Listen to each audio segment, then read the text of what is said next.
We are, as a community, University of Washington's Communication Leadership Master's Program. Our program very much explores topic in communication and leadership practices within the US and around the globe, with a particular emphasis on trying to understand emerging trends and issues and how to respond to them using tools at our disposal in communication and leadership practices. Connects, which is the event you're joining, hopefully for the duration of the next 3 days, is our public event every year that we put together. You will be joined by graduate students of our program, alumni and faculty, as well as professionals from all around the US and around the globe who join us to explore the topic we identify each year. And just to give you a sense of how we identify these topics, we see this annual learning event as a platform for us to explore a pressing issue of our time and to hear from those who are tackling with the issue directly, to learn from them. We want to make them public, these conversations, so that these really emerging and important topics are accessible to all, wherever you may be. And we have a chance, again, to learn, collaborate, understand, and respond together. We see this as a part of the public mission of our graduate program. And we're, again, very thankful for all of you making time to learn with us. In terms of the format of today, I will give you an overview in just a few minutes about the agenda. But I just want to share with you that we designed this event very much as we do our classes in our graduate program. So some of you may be in those classes or have taken classes with us, but some of you are just meeting with us today. Just sit back and get ready for an engaging, critical, and thoughtful learning environment as you would in a graduate program. And we, again, very much structured it to be interactive and filled with information, both practical as well as that will situate us around the topic and give us some introduction to it as well. I am Ekin Yashin. I am the director of the Communication Leadership Program. I teach classes around leadership as well as around communication issues and responsive classes that prepare our students to tackle our world as it changes in front of our eyes at any given moment. I'm particularly interested in this topic as someone who led an organization and who navigated this particular crisis with the pandemic, and many crises before that as well, with a really thoughtful community that wants to understand, that wants to build practice, not just for the moment, but for the future as well. But like many of you too, this has been a challenging moment for myself as well.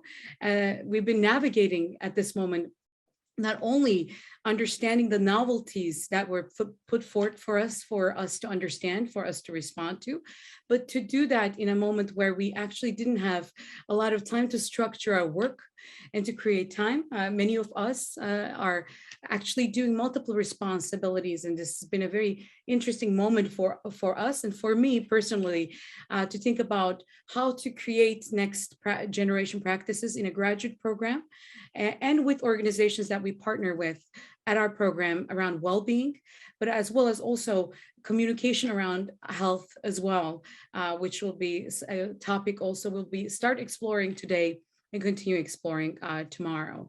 Before I dive into today's topic and give you an overview of today's learning, I want to also introduce my colleague and my co-facilitator, Alex. Hi there, I'm Alex Stonehill. I'm Communication Leadership's Head of Creative Strategy, and I'll be supporting Ekin today and then leading the conversation tomorrow about communication and leadership during a health crisis. Part of my work is to develop applied learning opportunities for our students with partners, and I've spent the pandemic working closely with student teams on public health campaigns with partners like the Department of Health. I'm also married to a newly minted licensed mental health counselor. So I have a newfound and growing enthusiasm for thinking about the intersections between mental and physical health and well-being in the workplace as well. So I'm very excited for today's conversation. And now that Ekin and I have introduced ourselves, we'd love to encourage everybody who's joined to introduce yourself in the chat. You can put your name, where you're joining us from, anything about what you do for work if you'd like to, and then a real short micro prompt, just tell us a little bit about one word that comes to mind when you think about the idea of well-being at work. So it could be communication or coffee, or I think for me, it would probably be frequent naps.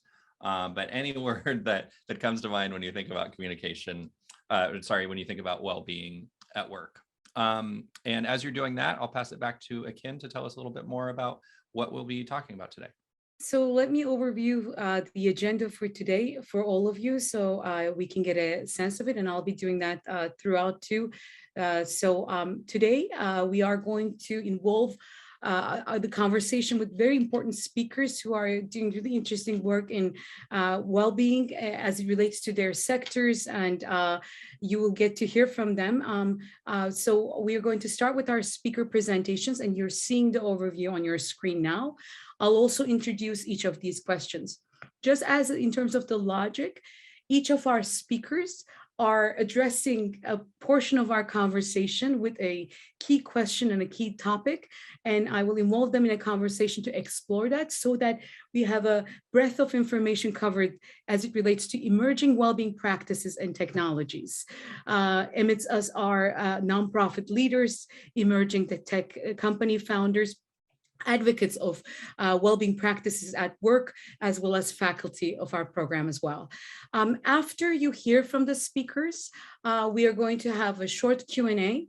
And then after that, we have a breakout room discussion where you have a chance, optional of course, if you have the time, to connect with those who are joining you at this event as audience and reflect on today's learning, and also identify particular ways maybe you can apply today's learning to your places of work. I want to encourage you all, and I'll do that throughout the conversation as well, that as I'm speaking and having a conversation with the speakers, please feel free to use the chat as a platform to react to what you're hearing. So this could be your thoughts, as well as sharing your questions. I will try to integrate some of your questions. So if you want me to clarify something or ask something more to the speakers, you can share it at chat. But if we are not able to get your questions during the speaker part, we'll also incorporate them during the audience Q&A portion as well. So I just hope that you can all be engaged during the chat with your questions, thoughts, and comments as you're part of this learning experience as well. During the breakout room sessions, I said we'll reflect, and we will reflect because upon completion of this learning experience for the next 2 days, and of course, you're all welcome also to our keynote event where we'll focus on listening practices, particularly at this moment. You will get to receive a UW badge. So I'll turn it over to Alex to tell us a little bit about the badge possibility that you can get with this event. Yeah, fantastic. So this is our second year offering a badge as part of Connects, and it's a fantastic way to, go beyond just the learnings that you get out of attending the event to sharing that with the world. So by attending today's session and tomorrow's session, and then completing a very short reflection on the things that you learned in those 2 sessions and how you might apply them to your future work, you'll be able to earn a UW branded badge in health and wellness communication that we've put together in partnership with UW Continuum College and Badger. So we'll be sharing more details about that throughout the session, and especially when we go into breakout rooms later, so that you can really use that as preparation to make that reflection kind of as smooth, as easy as possible after the fact. As Akin mentioned, the session is being recorded.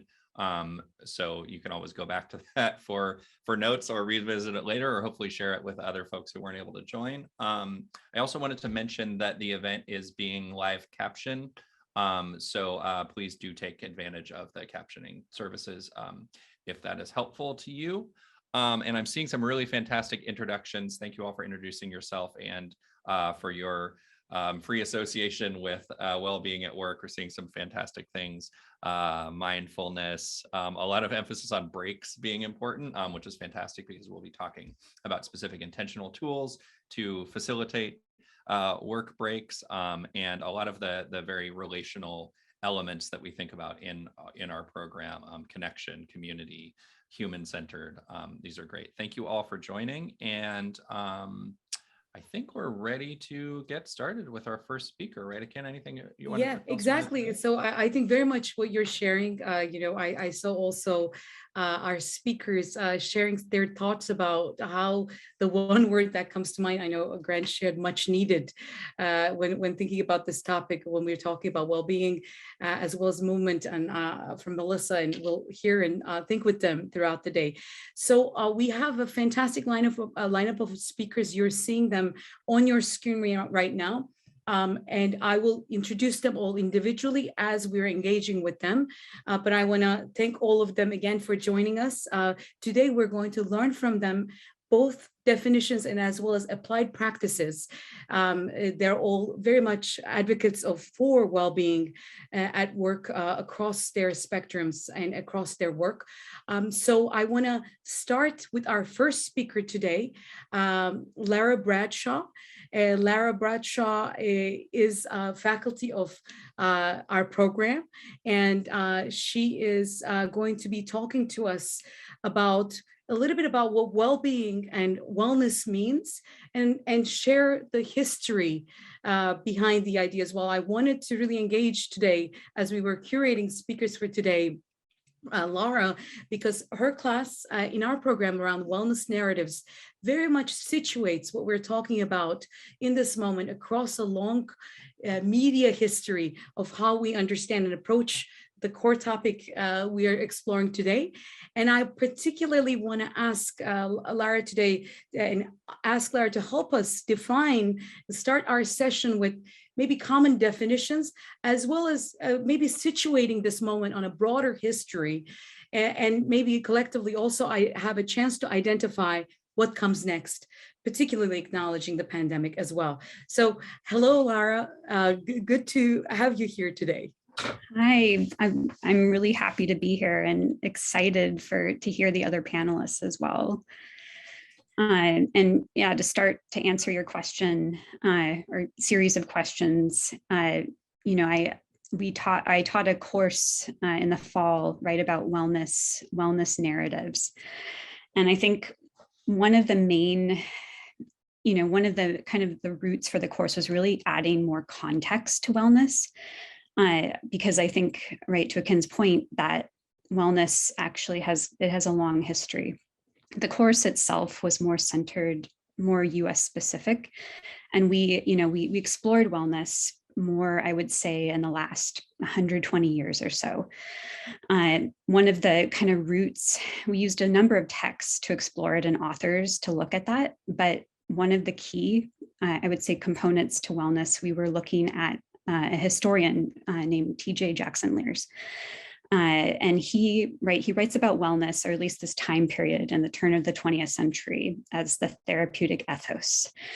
And what's interesting about that is that basically he was looking at this intersection that was happening between basically advertising, religion, business, and basically how there was a consumer turn towards how we think about how we relate to products. And so, suddenly you saw this language around, soap, or, food, like different sorts of foods, or, different sorts of technologies, right? Where, if you used, right, a particular soap, it would help beautify your skin. But it was this narrative, right, that was emerging around consumer objects and products, basically helping you kind of achieve this full realization of the self. And, it's an important point because we see this, right, if we look especially from a US perspective, and there's a global perspective to this as well. But if you look at it from a US perspective, this narrative is very much embedded in a lot of our products and a lot of our, I think, conscious and unconscious thinking around wellness. But, to get at definitions, there are, depending on who you speak to and which point of view you're going with for wellness, there's different definitions. With World Health Organization, right, in 1948, as part of their definition of health, they actually used well-being as part of the terminology, even defining health. And, you could look at the CDC as well, right? They actually, they look more at well-being, especially from a public health policy lens, right? And really trying to understand the social connections, right? And housing and all these different impacts, right, to well-being. You also could look right at, there's I think it was in 2014, there's the Global Wellness Institute they're a nonprofit, right, that has different definitions that they work with, but they look at it more holistically, right, as preventative, but also very interconnected, right, looking at mental, emotional, physical, basically all these different areas, spiritual areas of wellness. And they see it as something, that's connected to the individual, right? The person, right, can make individual changes, but it's preventative as well. And there is a policy component. So I think to say that wellness and well-being can become very interchangeable, and it can be kind of a slippery term. But, I think, especially in this kind of modern moment that we're in, again, it depends who you talk to, but I think from a popular culture lens, right, there's a tendency to think of wellness in a particular light, right, as more maybe potentially consumer oriented, right, I think in the class, what immediately came to mind was like Goop, or, drinking green smoothies, or, doing yoga. And not to dismiss those things, but right, there's a certain connotation, right, that emerges when people talk about wellness. And maybe to expand on that exactly, right? The wellness and well-being, you mentioned they can be used interchangeably. Could be contextual, because we have a particular imagination, and maybe we can start with that and where that comes from. You started talking a little bit about Goop and smoothies and those types of things, media representation, and how we talk about things very much structure our expectations and our imagination. But one of the things that I've been exploring is, and I've been thinking about, is the kind of lack of shared terms around well-being, but perhaps an origin of that is in media representation. So can you share with us very quickly a little bit about, before we move on to wellness and well-being, maybe in the work context, about the types of kind of consistent representations that gave us an idea of what we should expect from wellness and well-being across media? Yeah, that's such an important point and question, and I think, again, when we talk about wellness, right, and coming from like a media communications kind of angle, it's the representation piece and technology piece is so critical. I think, one of the points that we, in the course that we talked about, right, we looked at turn of the century, 20th century, as far as, understanding these intersections with advertising and image representation of health. Another important point, if we're going to look, especially if we go more to, if we get into mid-century, right, invention of television, especially as we kind of get into, the 1970s, 80s, 90s, right, there you see this interesting emergence with television and wellness. And I think specifically through like the talk show format, and then later on, right, more 90s, early 2000s, reality TV. And as a part of, I think, a really important point to consider with wellness and the way we talk about it now, it's become so ubiquitous in our culture, and kind of the narrative is thinking about, with the talk show format, it really introduced audiences to a therapeutic language, right? How to talk about the self, how to talk about trauma, how, and you think about, if you watch older, Oprah Winfrey, Oprah shows from her early days, and even later on too, right? The guests, right, that were featured very much centered on kind of this domestic, right, this inner domestic conflict that suddenly became, right, opened up to a much larger audience, millions of people, where there was more of a shared understanding of different family problems and complexities around, childhood. And so there was this language that emerged, and you see that with, the talk show format in particular becoming a way to address it, and a way for audiences to, maybe if they couldn't seek therapy, right, themselves, they could watch it, right? They could participate in that sort of way.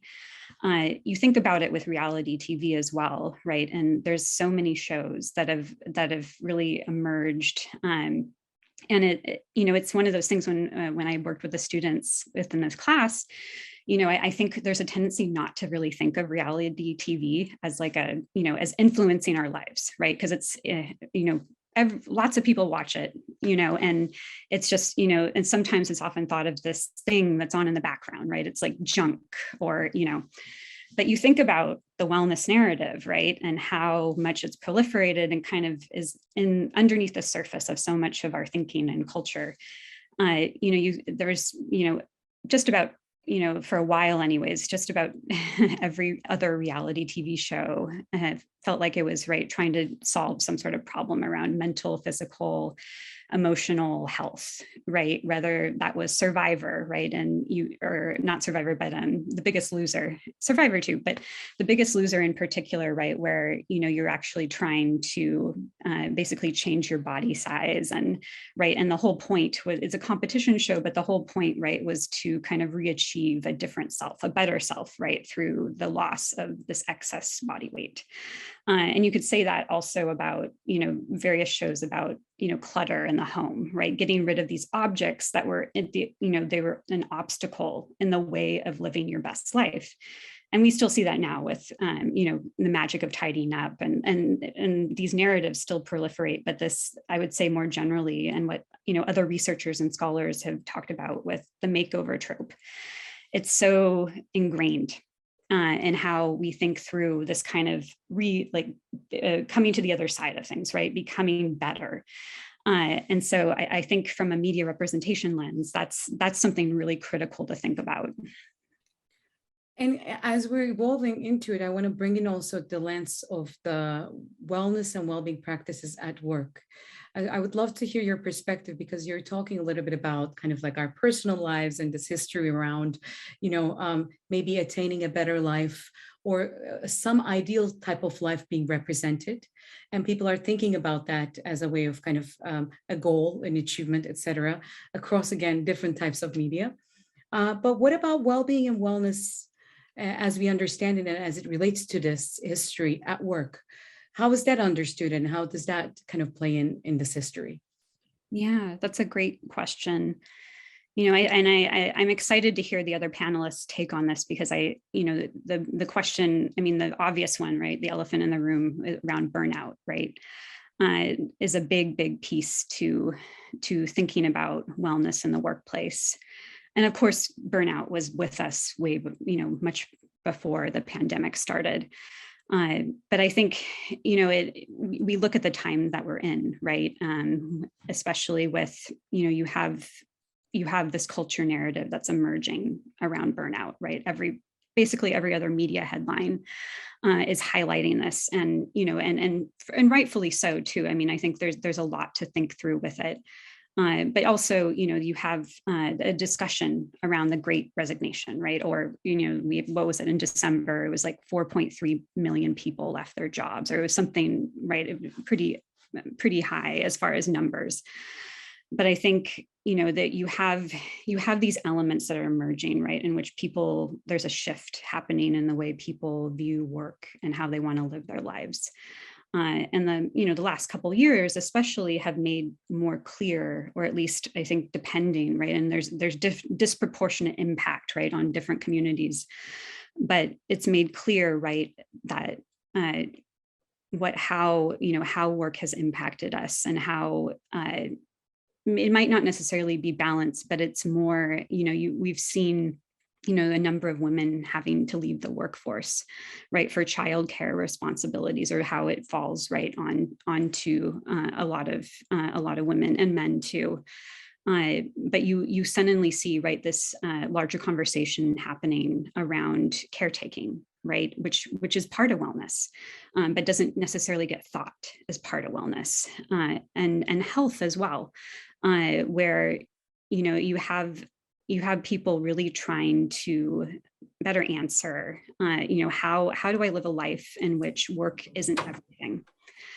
Which, I'm not spending, and so many of the earlier narratives around work, you think about in the 1980s and 90s in particular, especially in the US, like more of a, I think about like working, 80 hours a week, right? Like, or this narrative around overwork, busyness, and how, right, that's attached to being better, right? As being seen as better, or at least for a while.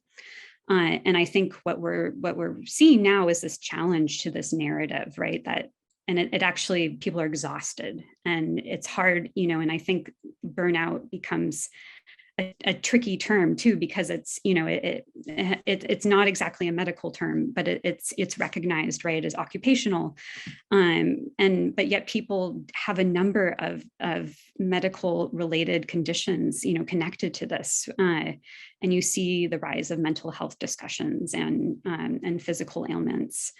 But I think, it's a larger collective drive to reassess these older narratives around overwork and really balance and values too, in which that narrative around work culture is changing and people are really wanting it to change.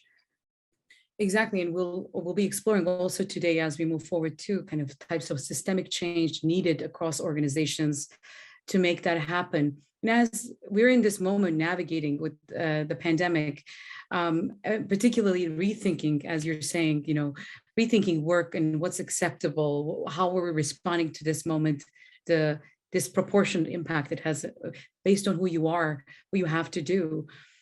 We also are, correct me if I'm wrong, seeing a proliferation again of consumer products and also technologies that try to remedy this new moment.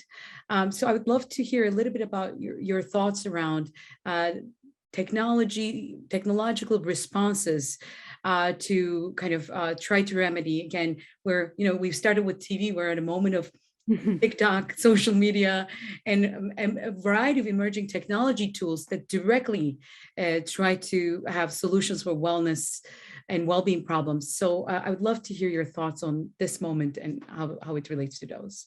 Yeah, that's a great question too. And I think we're in the midst of it, trying to figure it out, right? And that's what makes this moment so fascinating, on many, many levels. We have this technological emerging tech kind of expansion happening, right? As we go through a pandemic, as we confront kind of these changing narratives around work and our lives. I think that the technological question is really, really important. And, it hasn't been that long, right? As far as, you think about just social media, how that's impacted us. And that's really only been in the last, 20 years or less than, where there's been this shift in the way that we think about connecting with people, the way we make friends, what we consider community, and how to reflect that and show that. I think, it's interesting to consider, I think about with the crash in 2008, right? And basically after that, you had like Pinterest, or you had different, companies emerging, right? Where very much centered on really trying to create, basically have a way for people to kind of curate their lives.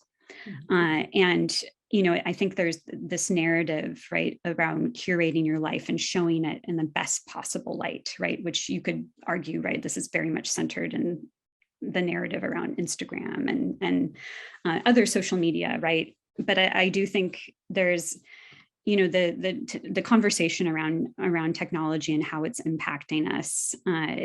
It's very much, I think people are finding ways in which there's a necessity in using the technology, right, to stay connected and form communities. And to your point about, I think if you look especially on Instagram and TikTok too, there's there's so many wellness narratives and curators and really content producers that are engaging with the platform. And often there's a number of people who are challenging, right, who have accounts that are challenging the way we think about wellness and technology, even using these platforms. But, the bigger questions, around, how do we continue on, especially in light of, I think the fatigue around, around apps and productivity, the conversations around Zoom fatigue, right? And the studies that came out from Stanford about how it, it hurts your eyes, and and here we're on it. But it's become part of, we have to grapple with this, and there isn't exactly, I think we're figuring out the science, and we're figuring out what going forward makes sense for, as far as how technology impacts us, and how we engage with it, and how we really form community as well. Exactly. I mean, from the way you're describing it, we're defining what that better life or that ideal life is at the moment. And we've had a lot of certain things, less of other things. I'm thinking about a lot of Zoom in the past year, and less social interaction, and that's ebbing and flowing both at work and in our personal lives too. So we perhaps ourselves don't have a clear description of what we exactly need, or how we can balance that as well. I want to pause there for a minute, because again, I want to encourage you all to share your, again, thoughts, and I'm seeing some of them pop up, as well as your questions, but we'll again incorporate them some at the end. But I want to turn over to Alex to see if you want to share a question, or if you have a question for Lara at this point. Yeah, I'm seeing some great folks chiming in and referencing what you're saying about there being more wellness narratives, through these technology tools that we sometimes think of as being detrimental to mental health and wellness. So we can see the culture shifting there, and that's certainly something that came up for a lot of people. Yeah, and I'm curious, because I know that you mentioned the Great Resignation, and that is definitely on a lot of people's minds, both as workers or non-workers, and for employees and for companies. And I'm wondering, do you think that is a symptom of people being more aware of well-being, and valuing their well-being more, and kind of understanding more, what is good for them or not? Or do you think of it as more as, the conditions of people's work perhaps becoming worse? Or maybe it's both. How do you think about that? I absolutely think it's both. I do think there is a lot more awareness now, as far as work culture, as far as, I think there's been, and it's very recent too, but I think there is a shifting narrative around, what people value, right? And conversations more publicly happening around systems and institutions. And, I think, not necessarily dismantling certain ones, but I think it's a conversation around, is this working? Like the way our in the US anyways, right? Is the way our healthcare system is set up, is this working? Like the way our caretaking system is set up, is this really working? And this gets part of the conversation. It has to become part of the conversation on wellness, right? Because I think, again, this is how people are thinking through how it impacts their lives. But also to the point of working conditions, right? We're seeing a lot more in general, like with the pandemic, again, it made very clear, at least, for frontline workers and people really having to really, be on the front lines, as far as, the last couple of years, really managing the workload and public interface. It's brought to light, as far as, what is fairness right now, as far as working conditions, and how do people navigate that? But I do think it's a really good conversation to have, because I think both conversations are going on as we speak. Thank you, Lara. I mean, that's such a thoughtful overview. And thank you again for introducing us to this topic. Again, for those of you, I am also seeing a lot of reactions in the chat. Lara, we'll come back to you at the end in the Q&A, and we'll gather more questions. Again, feel free to share your questions at any time. They could be directed to one of our guest speakers, or all of them, as they're kind of navigating intersecting topics too. And at this point, I want to transition to our next guest speaker, who very much actually ties into where we just left off with Lara, and talking about systemic kind of changes that we need in order to ensure that the types of practices that we adopt can be shared across types of organizations. So Victoria Santos will talk to us a little bit about this notion of systemic change around practices and how to adopt them across organizations as well. And I actually particularly thought of Victoria's work because, and just as a side note, we've chatted with a number of our community members in our program, in our graduate program, but across the industry as well, about inspiring figures who are trying to change systems and do really cutting edge work in this. And Victoria's name immediately came up. Her work at BIPOC Executive Directors Coalition of Washington is very much a kind of a call to action around wellness and wellness practices. And just as a side note, the BIPOC Executive Directors Coalition of Washington brings together a variety of BIPOC leaders, over 200, if I'm not mistaken, nonprofits in Washington area, to talk collectively and to find solutions collectively and to create an agenda and advocacy around this very topic, around not only how we ensure well-being and wellness for different constituents, but how to create it in a systemic and sustainable way. So I want to welcome you, Victoria. Thank you very much for joining us today. Thank you so much. And thank you for inviting me to be part of this conversation. As you mentioned, I'm here representing the BIPOC ED Coalition of Washington State. And I just want to tell you a little bit how that started, because it's really so much rooted in this conversation. And I want to thank Lara also for highlighting some of the things that she spoke on. And I want to expand on some of those things because, you know, the moment has been so perfect to launch the BIPOC ED Coalition. Before the pandemic happened and before a lot of the killings of our Black and brown folks, and particularly George Floyd and others, before that happened, we were already seeing that a lot of executive directors and senior leaders in the nonprofit sectors were just leaving the sector. And when we started asking and sharing with our colleagues, like, why is this happening? We were finding that a lot of the directors were overwhelmed, burned out, you know, doing substances to try to, like, you know, manage, that their families were falling apart, a lot of, you know, breakups. And we were just really getting concerned for our sector.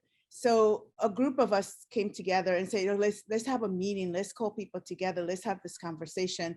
And we were just getting ready to launch a retreat with Washington nonprofit support. And what ended up happening was that the pandemic hit, and then also all the killings were happening. And we said, okay, we can't wait. We need to call an emergency meeting. And when we called the emergency meeting, over 150 leaders responded. And that's when we then came together, and we did it on Zoom. And we asked, you know, what are the priorities? What do you want us to advocate for collectively? And there were two primary issues that came up. One is the under-resourced of BIPOC-led nonprofits, you know, and not having the resources that they need in order to continue to deal with the pervasive and structural racism, and dealing with all of the issues that we continue to be dealing with, right? That was one. So advocate for more resources to come to BIPOC-led nonprofits. And then the second piece was to really look at the issues of wellness and well-being, and looking at how this whole leadership structure in the nonprofit, well, in general, it's across the board, right? Because the way that the leadership structures have been functioning is still very much from a single person as the charismatic leader, right? And then that takes all the glory and all the bonus. I mean, when you have a leader that's getting, and this is not in the nonprofit sector, but in the corporate world, when they're getting millions and millions of dollars for bonuses, and then you have, you know, someone that's working at like making the actual product that's getting, you know, arguing whether they should get even $15 an hour. You know, that's what we're talking about, right? So then we say, okay, let's advocate for more resources, and then let's also advocate for wellness and well-being. And to that end, that's what we've been doing for the past 2 years, is really bringing the community together, having those conversations, bringing in consultants, doing workshops, and really trying to figure out how we're going to change the narrative, because we need to change the narrative. And this is where communication is so key, because, you know, it helps to shape how people perceive their work and how people perceive their, you know, their role in it, right? So we have to change the narrative, and then we have to create a movement around this, and that's what we've been doing. And it's such an impactful movement that's not only trying to, again, create the conditions for these leaders, but also, as you were just saying, change the conversation a little bit as well. So just to highlight a little bit, and I want to then maybe focus a little bit of the programs that you're igniting at your organization as well, that are, I think, applicable across sector too, because they're trying to solve systemic problems, right. Is can you talk a little bit about, I mean, I really appreciated you kind of situating this work, and this is really important for all of us to understand that the types of kind of well-being concerns and wellness concerns for communities across, but particularly for communities of color, preceded the pandemic, heightened. There has been a lot of trauma and a lot of wrong going on in our world in terms of kind of creating an equitable and a system that acknowledges this kind of this diversity of experience that, and that's not the same for everyone. So I really appreciate that. But can you talk a little bit about, I know you've dived deep in with these leaders, and you started talking a little bit about kind of the systemic shortcomings that stood in the way of their wellness and well-being. Can you elaborate a little bit for us what those were, you know, what type of things were missing, or what type of kind of systemic shortcomings there are now that they're navigating? Mm-hmm.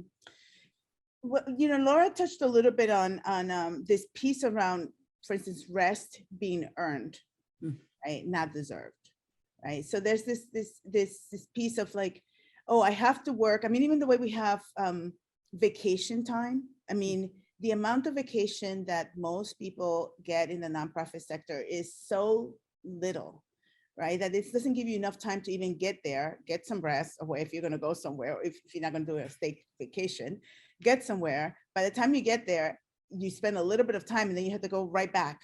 And it's very little. You don't have enough time to decompress, right? So, and then the other piece is that if you have to work really, really hard in order to prove yourself. Like there isn't this, and this that continues directly to burnout, right? It's like constantly being surveillance, constantly being watched, constantly being rated in a way that's not about how we're going to improve your work. How can we bring you tools and resources so that you can thrive in the work that you want to do? But it's more about like penalizing, right? Still taking a penalistic approach in terms of rather than having an assessment that's actually working for both the organization and the individual.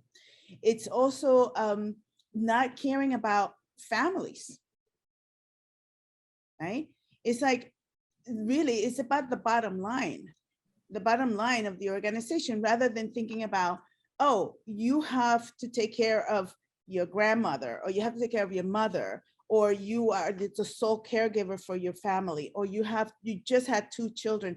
We have had this battle around family leave in this country because not taking care of the family has actually helps to disintegrate the family. So then we ask about like, oh, why do we have such a high level of divorce for those people who tend to get married? You know, not me, but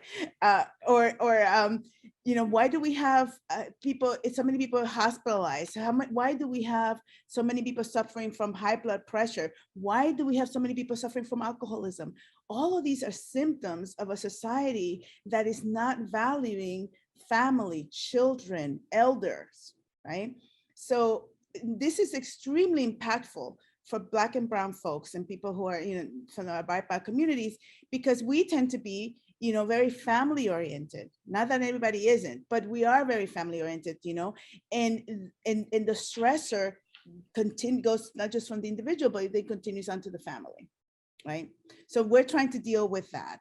We're trying to help people realize that, and by changing the narrative, I mean like realize that actually to be in a family unit and to value family and to really help to keep work in proportion as something that you do, not something that you are, right? Because a lot of time what we tend to do is that we fuse our identity with the work. And therefore, then the work becomes everything. And then when we lose, like in this pandemic, how many people lost their jobs?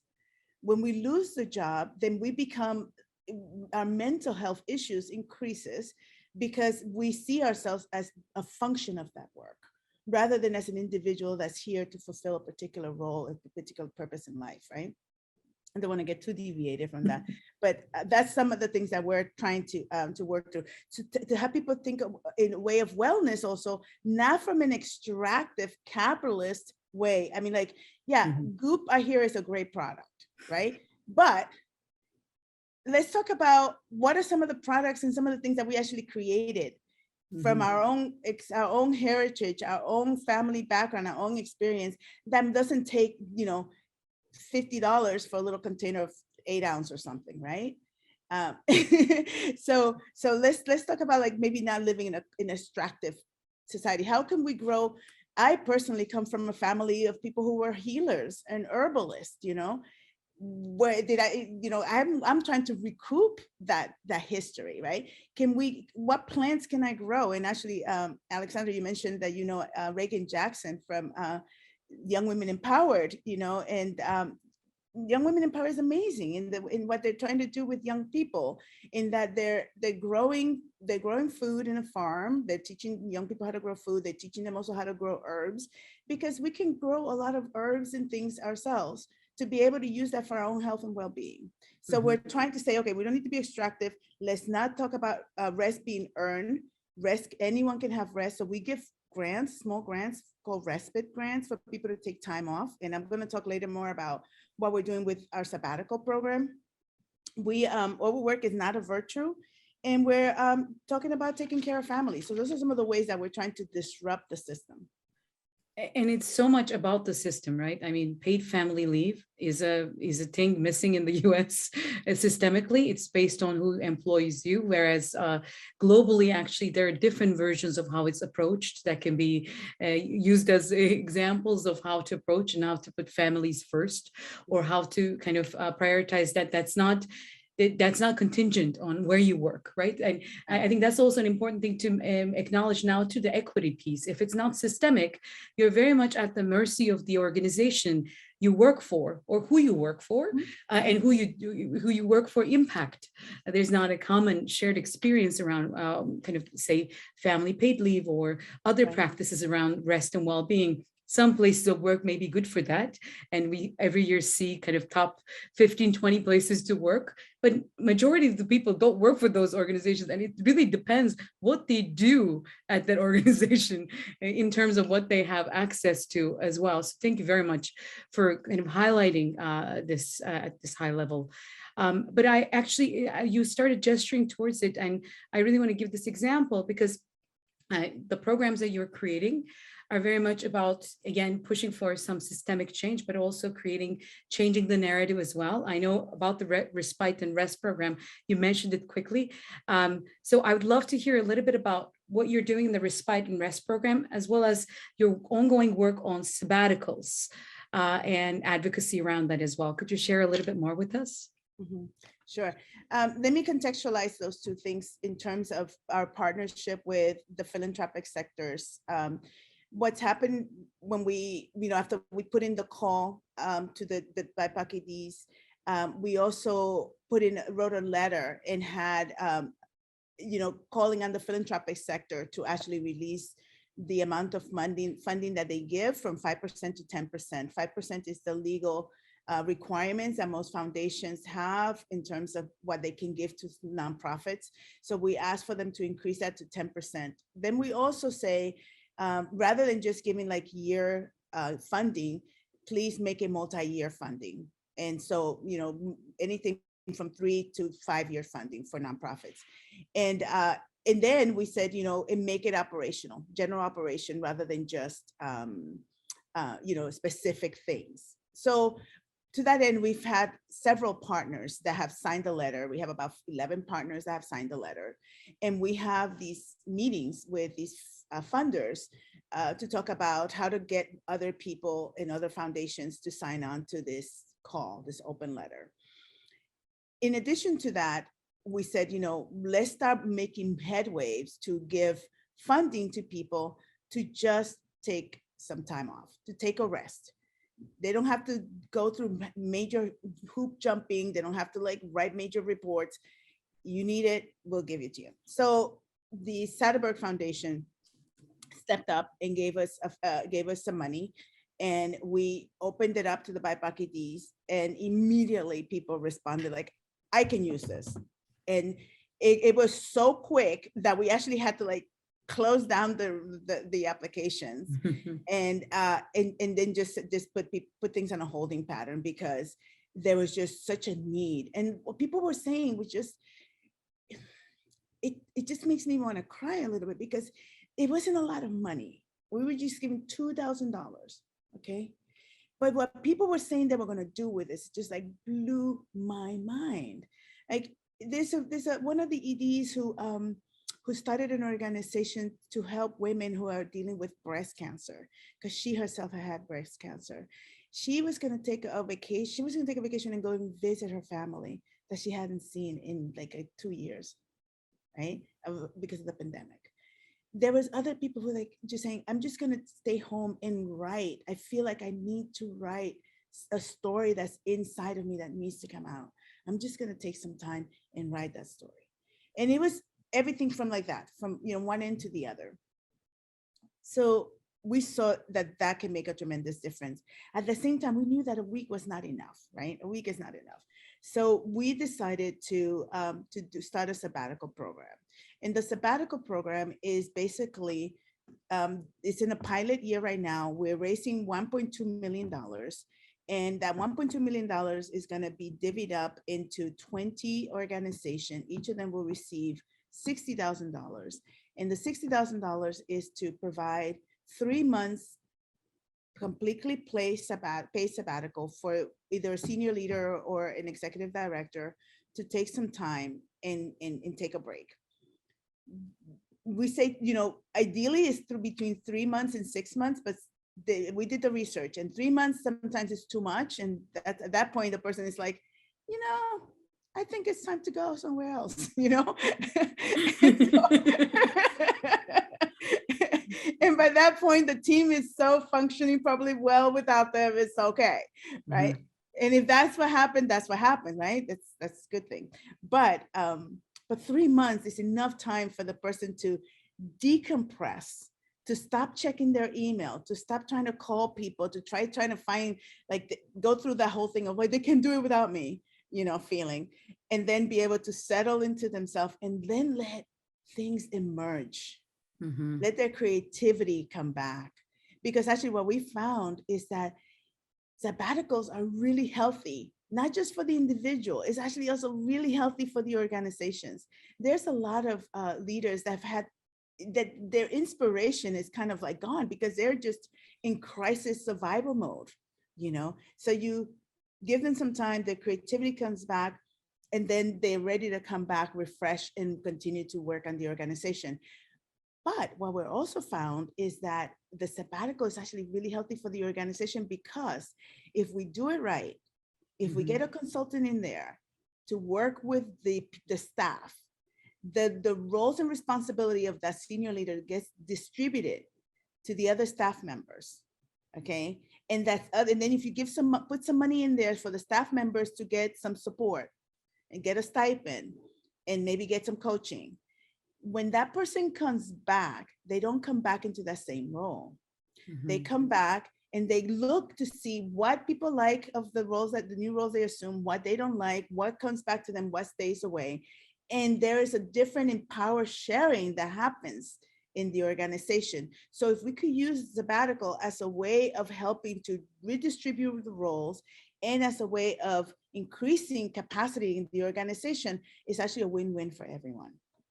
Exactly. I mean, this is really important. I really appreciate you doing this work and sharing this work, because this is such an important model. I think rest, relaxation, even sometimes creativity, without systemic structures in place is a luxury.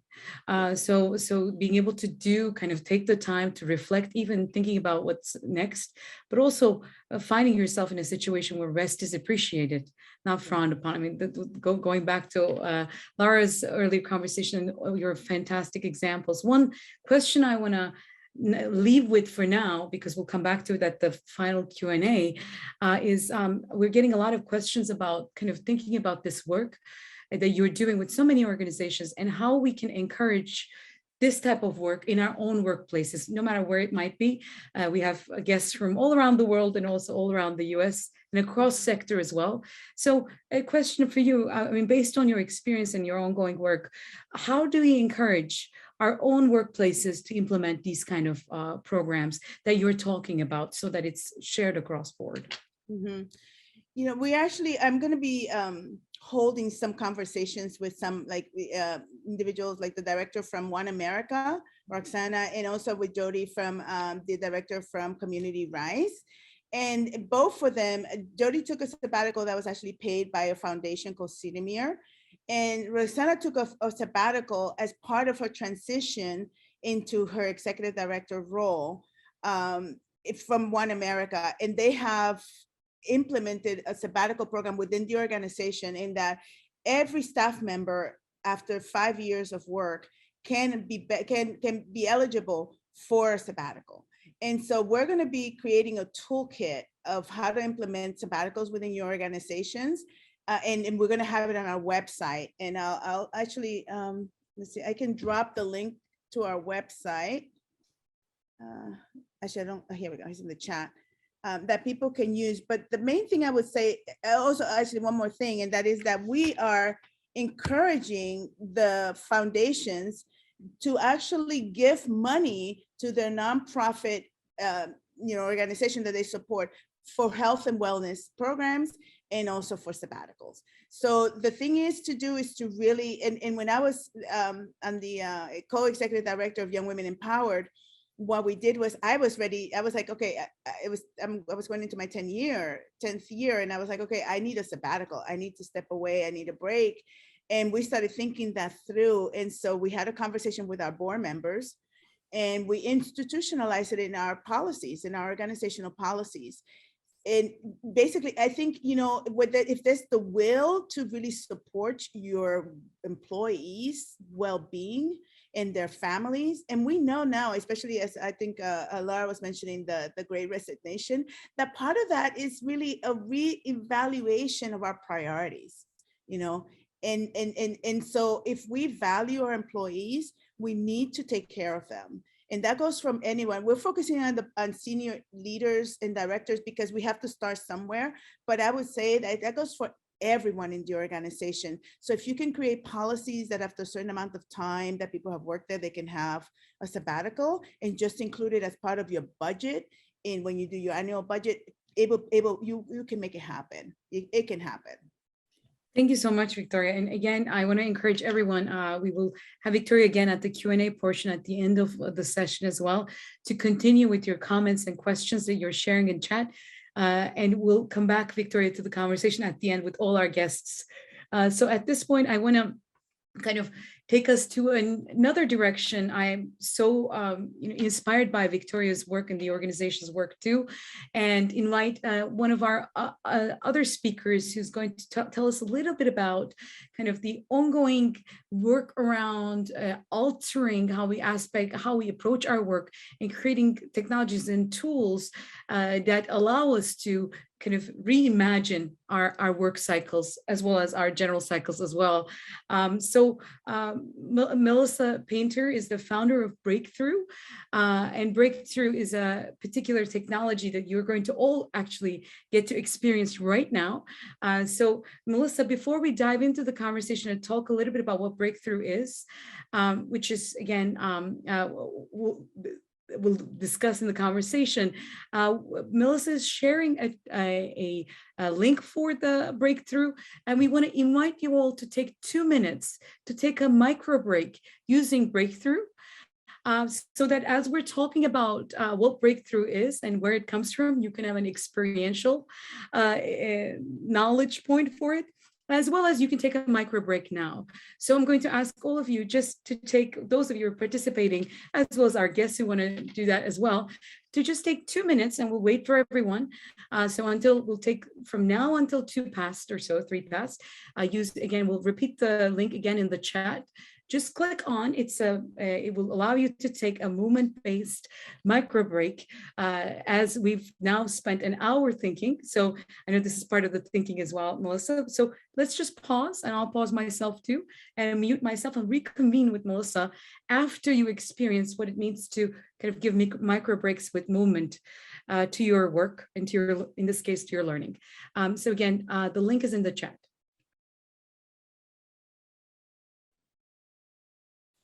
I think everyone had a chance for a micro break at this point.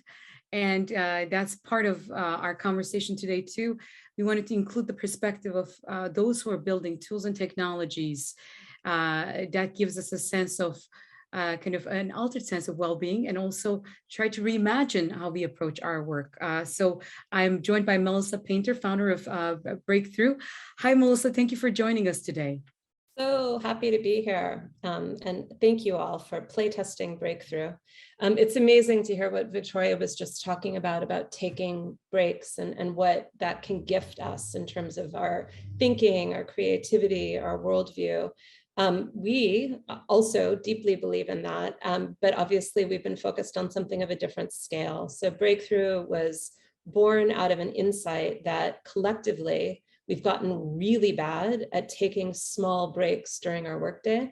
This is a global problem. It's been brought on by our relationship with technology, but it's particularly acute in the United States for all the reasons Victoria was just describing.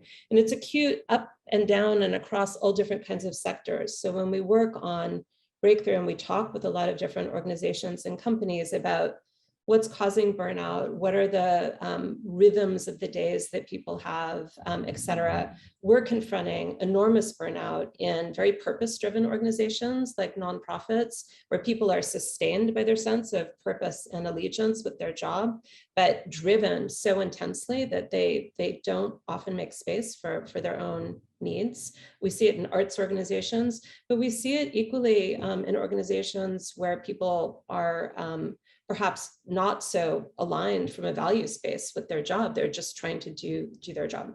So the insight behind Breakthru actually was not hatched in this kind of environment. It started out as a mixed reality offering, and my practice is to work with emergent technologies, specifically around areas of learning and well-being, to think about how new tech tools might be designed to be better in service of humans.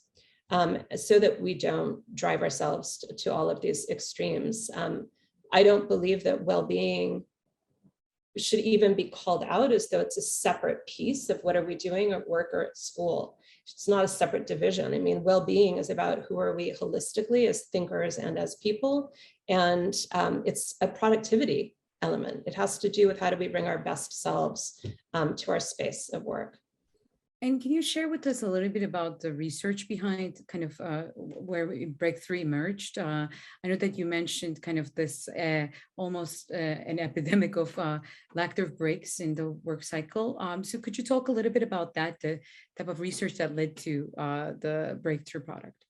Yeah, happy to. I mean, one of the things that we have been very focused on for many years, and it's being borne out right now in a lot of science, which has been in labs, which is now sort of ending up in the public sector. The Extended Mind is an incredible book if you haven't read it.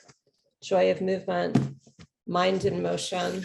So all of these books are putting out into the public eye the fact that a lot of our brain is in our body, right? And so this is true of children. We're full body learners and thinkers, but it's also true of grownups. And so part of this sense of exhaustion at work really has to do with being in a work situation where we're tethered to technology that asks us to sit still.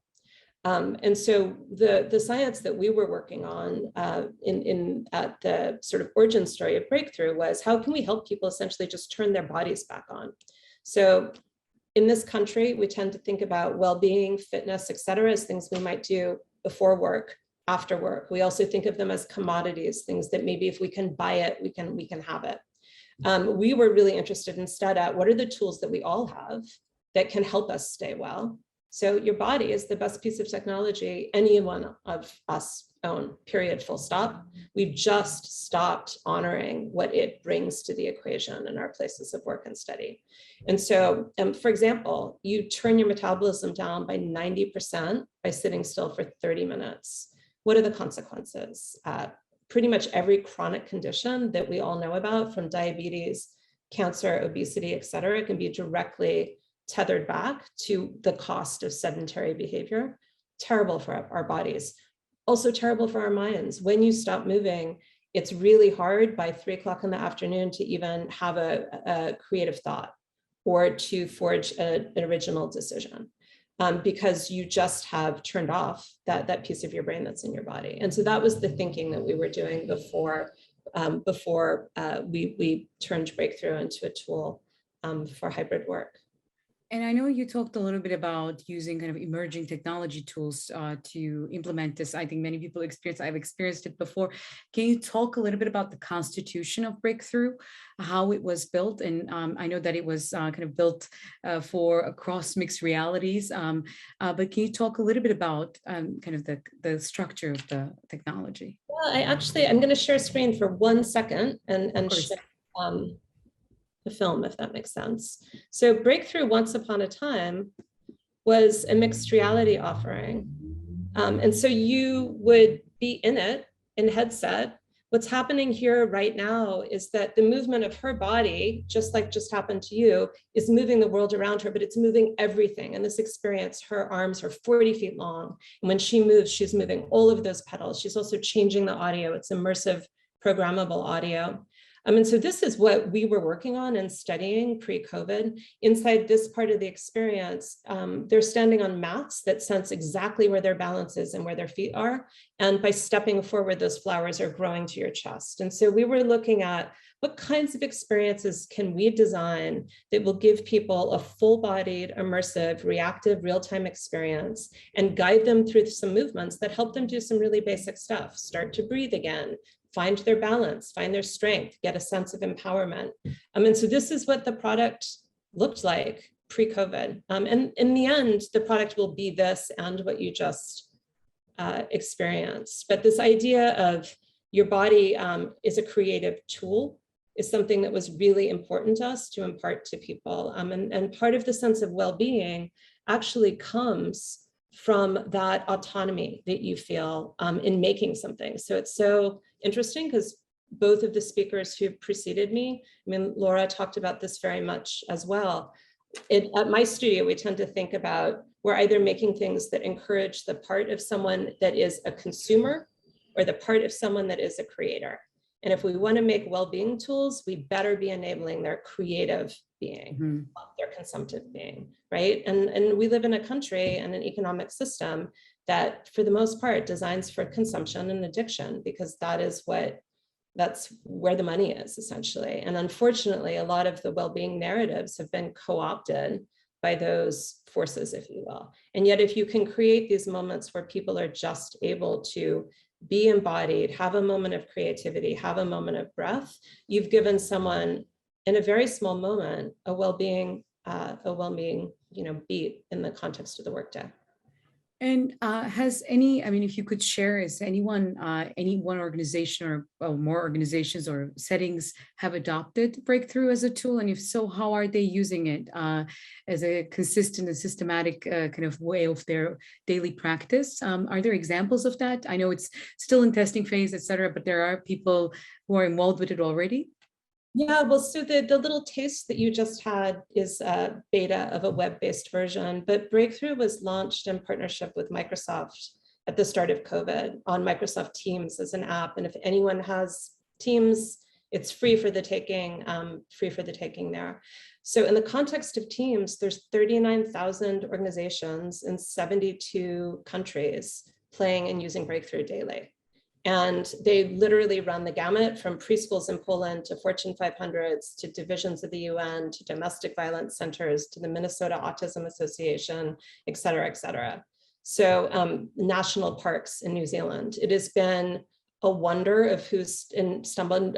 One of our biggest use areas right now is Vietnam in schools. And we see the play length there of being that it starts at 8 o'clock in the morning and ends at 8 o'clock at night. So I don't even know what's going on. Is it one computer being shared in the library but I mean, it's been enormous adoption. And to me, and the product is much more complex in the context of teams, but essentially it's the same tool.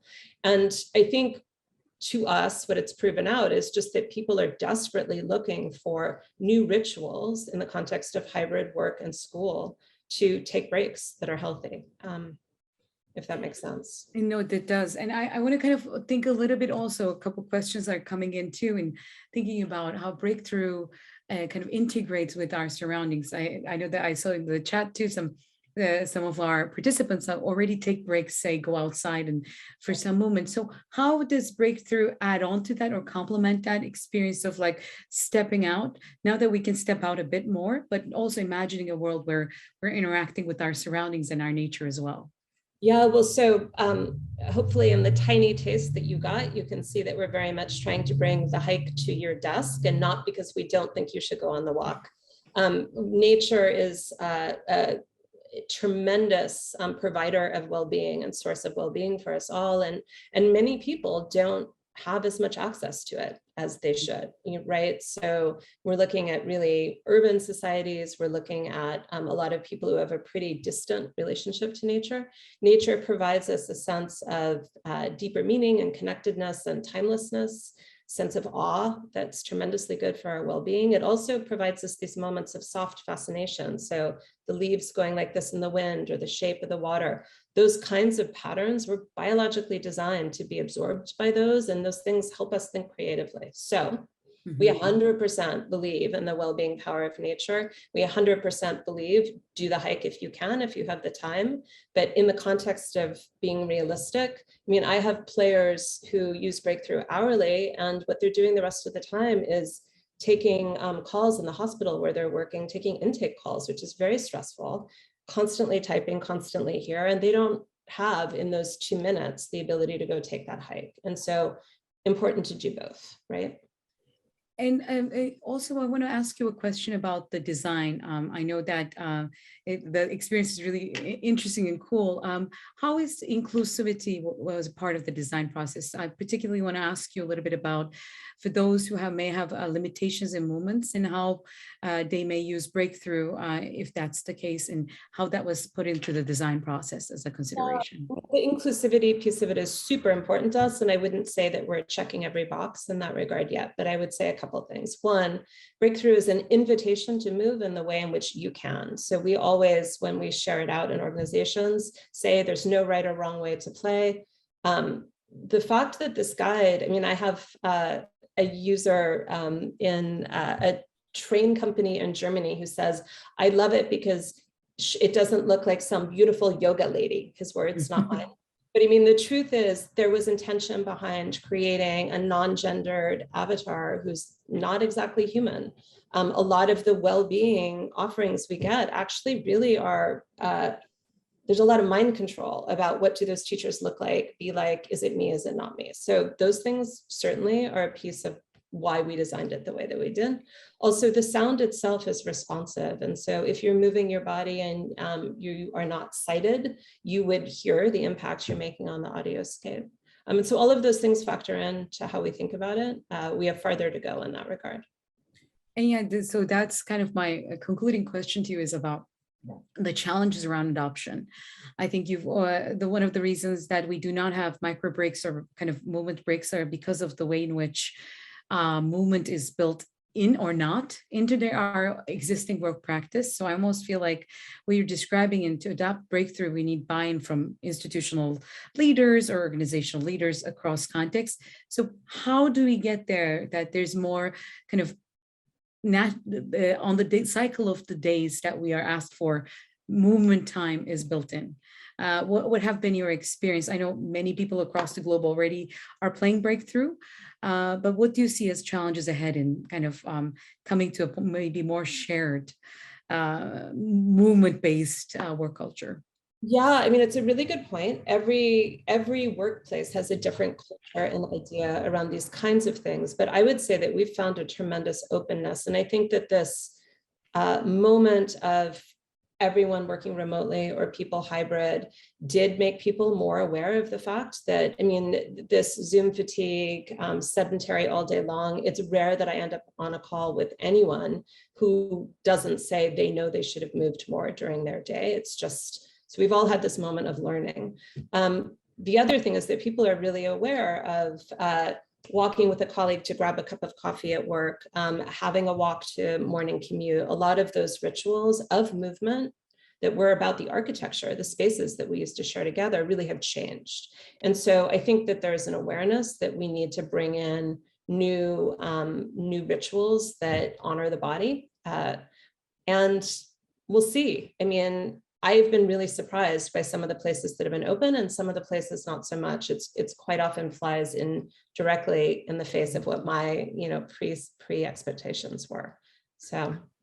Yeah, thank you so much, Melissa. And I think part of it might be that we have more conversations about our structure of our day and how we approach it, and more awareness and more maybe space to also be aware as well, which is what we hope to do today as well for all the participants. So I appreciate all their considerations too, as they're evaluating perhaps their hybrid, remote, or in-person work, and how much movement is part of it and how it could be integrated. Thank you so much for sharing this. And again, for questions for Melissa and all our speakers, and in general around the themes that we're exploring, because they're intersecting for all of us and for all of the speakers as well. Please share with us, and at the end, if those questions arrive, we'll ask again. So thank you, Melissa. And we're building, again, this is an experience for us all, a learning experience. We've been exploring technologies, tools, changes in narratives, systems change that we need. And now we want to conclude on a note that came up throughout. Grant Grewitz is someone, again, that came to our kind of thinking through conversations around who's doing interesting work around the topics that we were exploring today. And Grant is, in addition to his daytime job, is very much a pioneer in starting conversations, and produces a newsletter around burnout, and is an advocate and someone who's really thinking about how to prevent burnout at work. So I've really enjoyed chatting with Grant about this, and I'm really excited for all of you to learn from Grant today too. So Grant, I want to turn it over to you. I know that you have a particular kind of journey that led you to where you're at, both in your daily job, but also in your endeavors within and beyond your job, where you are kind of leading conversations around burnout. So I'm turning it over to you to hear a little bit more about that. Perfect. Thanks so much, Akin. And I feel glad to be standing at my standing desk here right now after our conversation about movement just now, and and taking little breaks and whatnot. So yes, hi everyone. I'm really glad to be here. And as Akin said, I'm kind of the every person working a job here, but through my story that I'll share here in a minute, kind of worked into really thinking holistically about what burnout looks like at work, and kind of what are the remedies to get out of it. I will share really my personal story and talk about how kind of all of us as individuals can kind of, let's call it play defense against work a little bit, and kind of like how do we avoid burnout. But there's also, as I think we've brought up a few times, and I've seen it in the comments, like there's the really important organizational component too, in terms of how organizations can really help to create a culture of wellness, but ultimately create a culture that is very much anti-burnout, that goes beyond some of the nice perks and whatnot. Like there's perks, but an anti-burnout culture, I think, is ultimately what a lot of us are after as individuals, and it's going to take some time, I think, to get there. But essentially about me, I've been working in Seattle for 10 years in the technology industry. I've been at Zillow, the Port of Seattle, and now Qualtrics, which is an experience management company. But essentially, I mean, my story is, I mean, I came out of college, graduated in 2013, jumped into what was a far enough along environment where, you know, we had this always on culture where you had cell phones, you had email, you had instant messaging in your pocket all the time, where we had this culture where it kind of felt like, and there was always this implicit pressure where you had to be on all the time, you had to be stretching, you had to be growing and working all the time. And that was kind of the path to success and kind of this whole hustle culture narrative that I think has been so pervasive for the last couple decades. So I kind of fed into that. I was connected even during the time I was supposedly taking vacations because I saw people around me doing that. And I felt like that was the path that I kind of had to walk down essentially. So this is around 2016 and I am kind of living that life. I'm listening to podcasts, reading books about my industry. I work in digital marketing.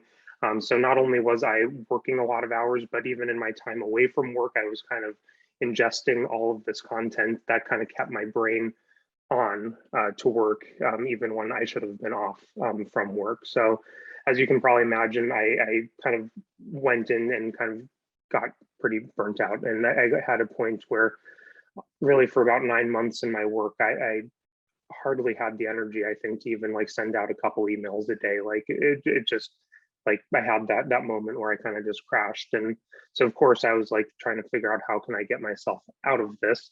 And I turned to what I knew, which was podcasts and a lot of self-help books and some of this wellness industry that Lara was talking about earlier, to try and figure out how can I either buy my way out of it or like life hack my way out of it. And like I just became so overwhelmed by like all of the wellness stuff that was out there that it kind of just was really hard for me to get out of that space. So as far as like really like what ended up kind of being the light bulb moment for me that helped me get out of this was kind of twofold. First was I started to really look around like my organization and kind of the really senior people in my department, based on like the advice that we all get of like, okay, climb the corporate ladder and you're going to eventually at least get up to be the C-level person in your department or the CEO.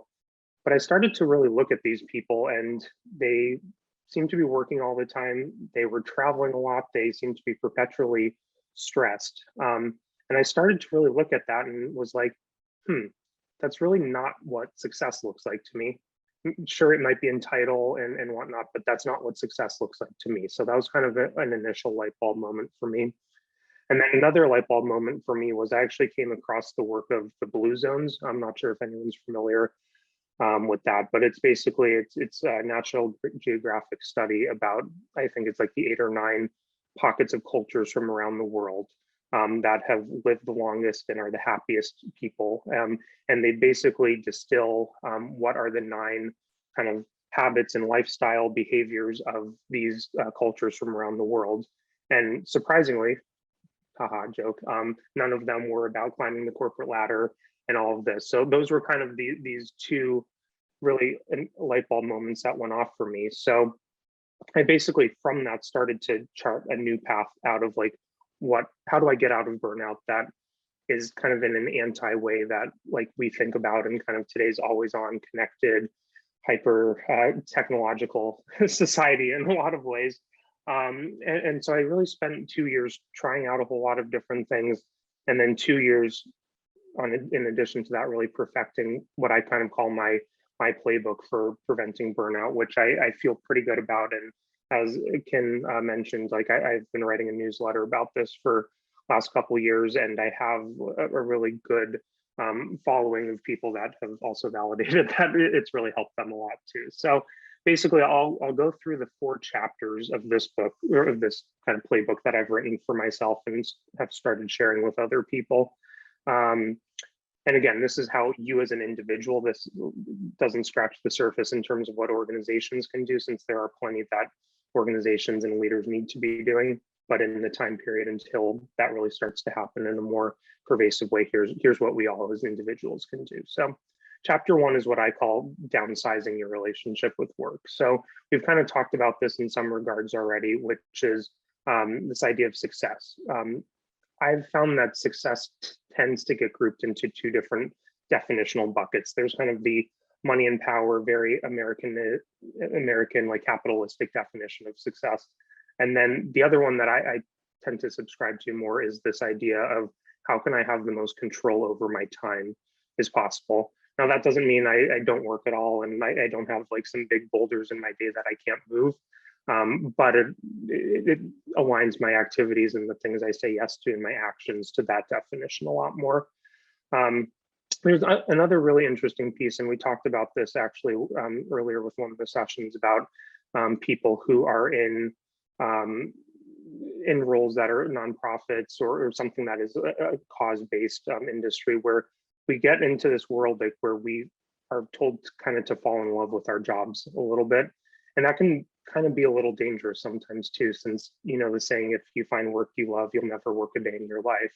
But there's kind of the other side to that too, which is if you find work you love, you'll never stop working, which is something I think to be mindful of. So I try and have this philosophy where even if you really like your work or really love your work, you should really aim to think of it as liking your work only. So that way you prioritize the things and the people that you actually love ahead of work. And I think that's a really important distinction there. And then finally, I think there's, at least in my world and kind of the corporate world and in tech, there's been kind of this narrative, especially since the pandemic started, where it's like, okay, should I just like need to leave corporate world? You can start your van life, go travel, do all of these different things. But I don't think like that's what is going to get people out of burnout necessarily, is like quitting jobs.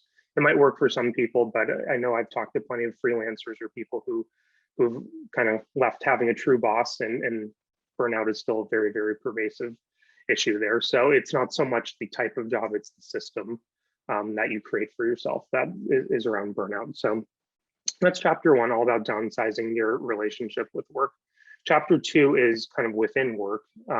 What can you be doing? So the one thing that has worked really, really well for me is, I think in most organizations, like everyone goes through some sort of like goal setting process, whether that be annually, quarterly, monthly, maybe a combination of all of those.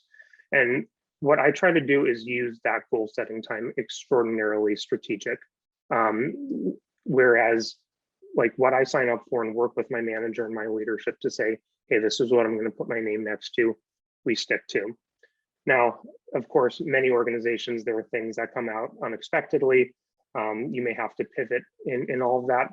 So I always come back to that goal setting activity and come to my manager and say, okay, if this new thing that is coming in is truly the priority, what is the exchange that we're going to make for my existing goals? Because I operate from a mentality where like we all have a limited number of slots available at a certain time. We can't add any more slots necessarily. So we may have to deprioritize or move some things around. So I think that's the really important kind of single takeaway for me in what I call make work work. So those are the first two: downsize your relationship with work, make work work. And then the third is kind of this idea of boundaries. And we've talked about boundaries quite a bit. I think this has been one of the more difficult ones for a lot of people, especially as work has come into home for a lot of people in the last couple of years. I'm in my house right now, my living room and couch is 3 steps away. So one of the things that I think has been really, really important for me is to have a true end of day ritual. So usually for me, that is around 4 o'clock.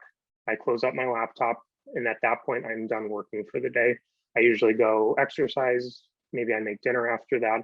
And that is really the signal to myself, my mind every single day that, okay, I'm now done working. So that's a really important area that's come for me. I think the other thing too is, and flexibility works out differently for a lot of people, but doing your best to, when you are actually done working, like take the apps off your phone, or at least like take off the notifications for like work email or Slack or Teams or those different apps that continue to kind of bombard you quite a bit. So I think those are really important in kind of the setting boundaries area. And then we talked about rest and vacation. Like, you can't overstate that enough, how important that is. But it's not enough to just take the vacation time. So many of us get kind of trapped into still responding to people or still even checking, and that keeps your brain kind of in the workspace. And it's so important to obviously get yourself out of that workspace when you're taking time off. And then the last piece of the playbook is actually stepping outside of work, which is this idea of unprogramming your well-being. And it goes along really well with what Lara mentioned at the very beginning too, which is the idea that like the idea of well-being has become very commercialized. Like, get this blanket, buy this candle, get this face cream or something like that, and that will be the solution to your wellness and help you with burnout and whatnot. But at the end of the day, I go back to the blue zones, which I mentioned a little bit earlier, which is what these people are doing. The happiest, longest lived people are like, they have a community of people. They feel like they have purpose in what they're doing. They take time to move every day. All of these things that aren't specific, they don't have like specific like gym routines. They're not like on an exercise bike every single day. They're not doing super specific diets or anything like that that can contribute to a lot of these feelings of like overwhelm and sometimes failure if you're like, I can't maintain this crazy kind of web of routine outside of work. So basically what I kind of started working on right when the pandemic started was this idea of like, okay, especially in a world where like a lot of things are closed down and I don't have access to a lot of the things that I'm used to, how can I still kind of find that wellness and that happiness and joy outside of work? So I started to actually develop this system that I call 3 good pockets. And what I mean by 3 good pockets is this idea of, there are so many unmovable boulders in your day. You may have caregiving needs, you may have work, all these different areas, but somewhere in there you have 3 moments of time, and they may be 30 seconds to do a micro break like we just did, or it might be a longer experience that you can do. So essentially what 3 good pockets looks like to me is I have like this kind of running list of like activities or things that bring me joy in some sort of capacity. And I basically just aim to plug in 3 of those things a day at some point. And that's really, really important for me. And it might change by the season. I know I'm getting excited here as we're hopefully about to turn the corner to spring to do some gardening. I'm a big fan of kayaking. So it does take sometimes buying products. Like, I don't think like that's always out of the question, but the scented candle probably isn't going to be the thing on its own that's going to bring you to a space of well-being. It's doing the daily activities, kind of continuing to fill your bucket a little bit all the time is the piece I think that's really important. So that's kind of the 4 different chapters of my playbook. I can drop a link here at the end when I'm done talking to. I've written a little more extensively about this, and if you're interested in hearing more and learning about my work, you can definitely find me on my website and sign up for the newsletters there. Thank you, Grant. And I actually want to kind of maybe thank you for this very valuable work. And also it's very much based on experience, but also there are different parts of it. I'm from a country right next to the blue zone, but with a very different culture. So seeing it nearby, that's, it's so interesting too. It's not just about proximity, but about kind of, again, something that we've been talking about, systemic change, embracing a particular rhythm. And you're offering really important systemic ways where we can do that individually. I know that at your work, you also, and a part of your work is to apply this also organizationally and push organizations towards practices that prevent workout. So moving from that individual level to organizational level. So say we've done all of these steps or involved ourselves and have this awareness that we've been exploring all day today around what we need and shifting narratives. What should organizations do to prevent workout? And this is a very big question, but maybe 1 or 2 examples that you've experienced and are working on. Yeah, so I think it's a critical question to the burnout at work conversation. So really in my mind, there are 4 different distinct groups that have kind of a skin in the game and a role to play in ending and eliminating burnout at work, since that's really the ultimate holy grail here, I think, that to go after. So the first is really like the company at large, which is the culture. There's the leaders and managers within the company that help to kind of like maintain the culture, create the psychological safety for employees, the individuals, which we talked about quite a bit.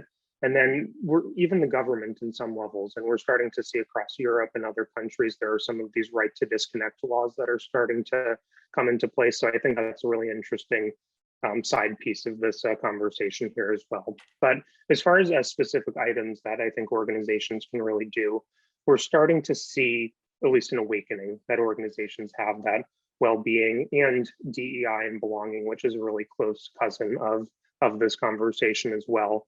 start to at least have the awareness that something needs to be done. So we're starting to, at least in the corporate and kind of tech space, like we've seen different like stipends potentially for gym memberships, or we've seen access to meditation apps or some rest and recharge days to help prevent burnout. So in my mind, those are all nice. Those are all really nice perks and are appreciated by employees. However, if that is the solve, if that is the only solve for burnout at work and wellness, it's only addressing really the symptoms of the problem. The problem oftentimes really is the culture, which I talked about a little bit earlier. So really, I tend to focus in on that area a lot, and that's some of the work that I'm doing that I can touch on here in a second. But the ideas of, do people even feel safe to take time off and to log off like I was talking about? Do people feel recognized and appreciated for the work that they're doing? Do they feel like they can log off at night and actually spend time with their family and rest and recharge? All of those different things are really, really important contributing factors around the culture of well-being. And I think that's where organizations should be spending a lot more time. But of course, it's oftentimes easier to find funding to roll out a stipend or to just say we're going to take the day off. But if you come back after that day off and the culture hasn't changed, like you're going to be right back into that environment. So it's harder work, but it's the really necessary work to pay attention to what the culture looks like. And that's where I think the change really needs to come. And then to address the piece on some of the work that I'm doing. So within my organization and my marketing department that I work with, I'm working directly with a group of 30 people on a committee with our chief marketing officer to really establish some of these norms for like what is expected behavior for our team. So things like, if you work really hard on a project and maybe pull some extra hours, like leading up to a big event like this, can you then take a day off or a couple of days off, depending on how big the event was, to kind of rest and recharge? Do you have the ability to take that time off to disconnect? If it's a really nice sunny afternoon, can you potentially do something that brings you joy? Like for me, like I know I get really bummed when it's super sunny on a Thursday afternoon and I can't go kayaking, and then the weekends are really awful weather. So can you have those trade-offs? And that means, are you actually judging people's success based on the work outcomes they produce, rather than necessarily just how many hours they're sitting in a chair or have a green light lit up next to their name in Slack or on Teams or something like that? So that's kind of scratches the surface a little bit on some of the work that we're doing. Thank you so much, Grant. And again, this is so helpful, and seeing it across levels, right? If you don't shift culture, there has been some questions around, for instance, like, making work, but then the expectations around productivity or what you're supposed to do. If that's not culturally, or for me within your organization set in a particular way, I would assume that I think implementing some of your individual resolutions become more difficult, and this collective embrace, both at an organizational level and individual level, seems like it's essential to do it at the same time.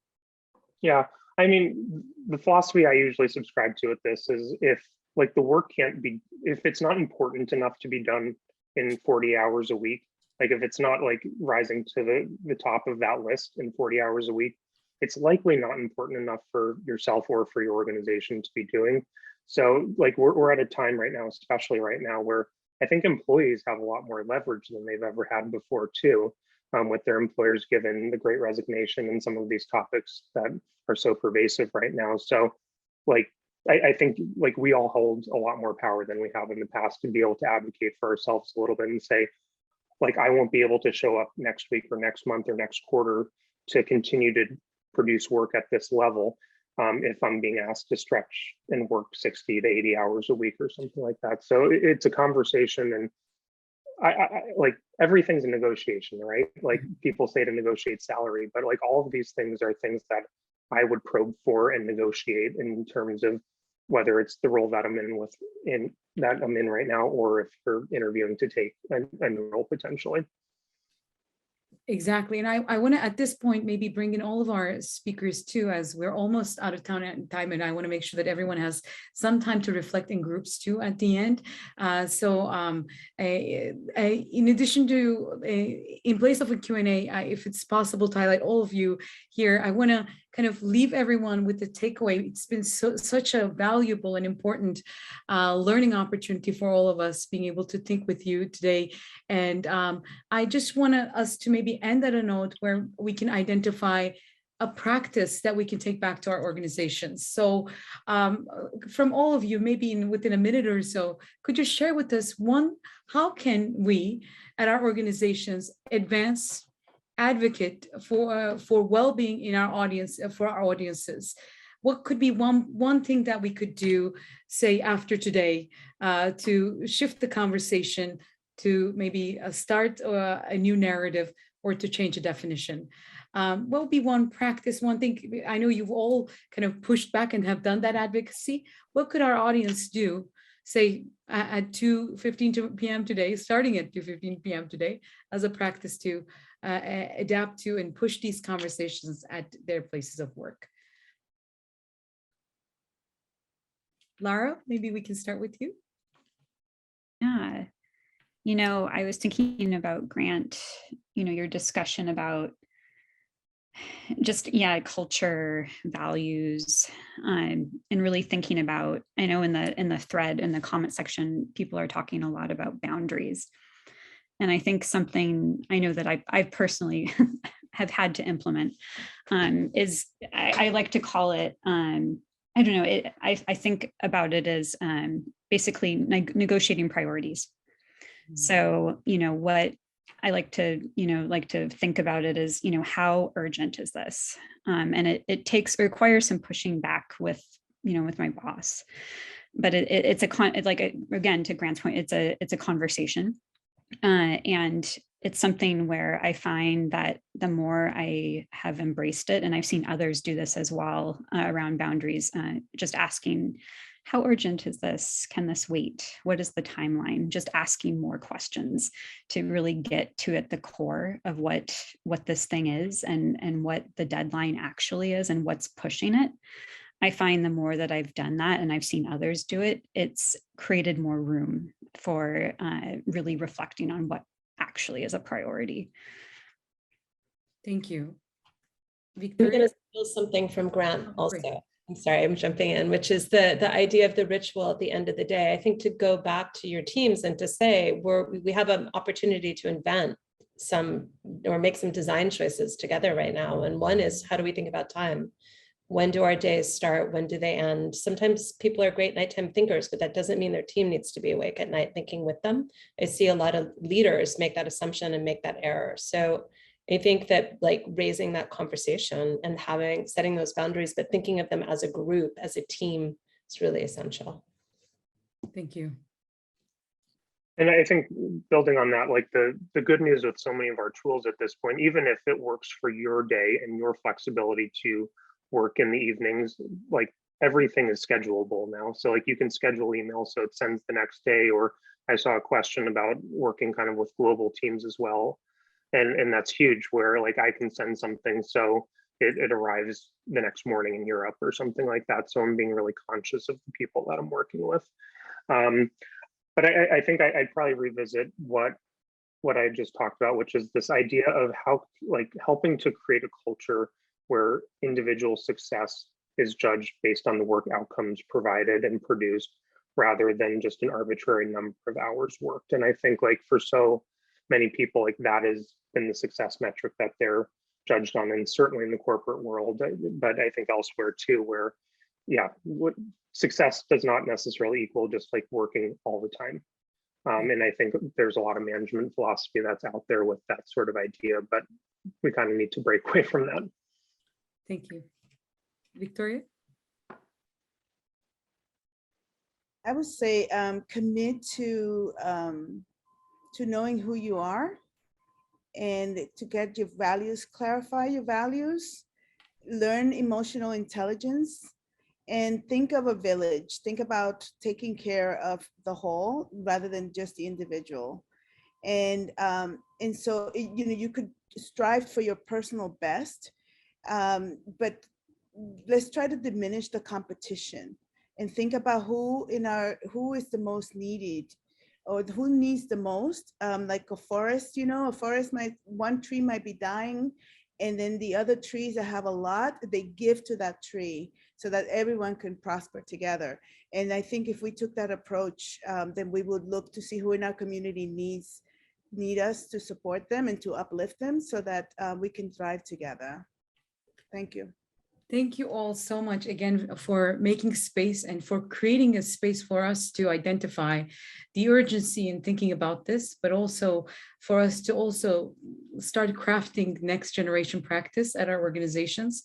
I'm hopeful that everyone who joined us today will bring the learnings back to their context of work and will consider ways of implementing some of your insights, definitions, as well as tools to their contexts as they proceed with their work lives. And where I'm hoping for all of us that for a work culture moving forward that really ensures all of our collective well-being and wellness, wherever we may be in the US, beyond that as well.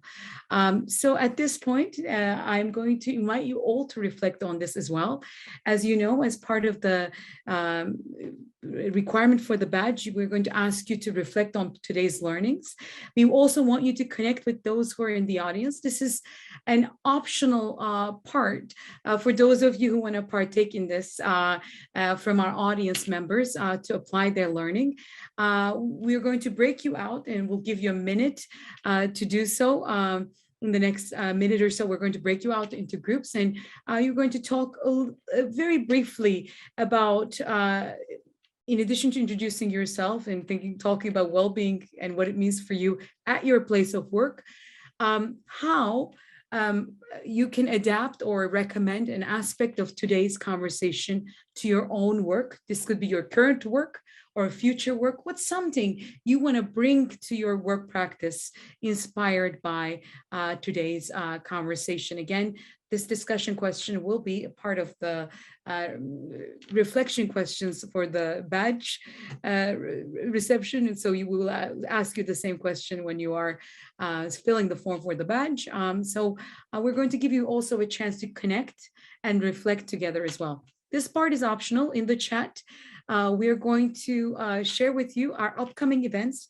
Please encourage those who you know, your colleagues. We're going to have this recording available too if they want to watch it in conjunction with tomorrow's conversation. Alex, very quickly in 30 seconds, can you share with us what we're going to talk about tomorrow? Yeah, so tomorrow we're going to be talking with a number of experts from academic fields and the public sector talking about communication and leadership in a health crisis. So really reflecting on what we've learned from the pandemic in terms of how we communicate effectively and collectively and compassionately. So we'll be hearing from folks who have worked in public interest communication for Seattle King County Public Health, an expert who studies vaccine misinformation and digging into some of the questions about like how we make health decisions and how we can help each other make them better, especially as communicators. And we will end this week of learning on Friday night at Town Hall Seattle with author Jimena Bengoechea, whose book, Listen Like You Mean It, Reclaiming the Lost Art of Connection, is a fantastic guide into implementing listening practices at all places of work. It's in person and as well as live streamed. We'll share the link for that right now for both events. If you haven't registered for today's session or the final session, we welcome you all back to get the badge. We expect you to attend tomorrow's learning as well, but we're so thrilled that we got the chance to learn with our speakers as well as with you. Now we'll have about a 10-minute breakout session where you'll get to reflect in groups. So if you don't want to be in a breakout group, please leave now. But if you want to have the chance to reflect with someone, please remain in the room. And within the next minute or so, we're going to break you into groups. And thank you again for taking time to think with us.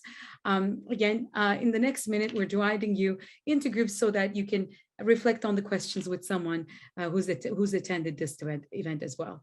Thank you for your time and see you tomorrow.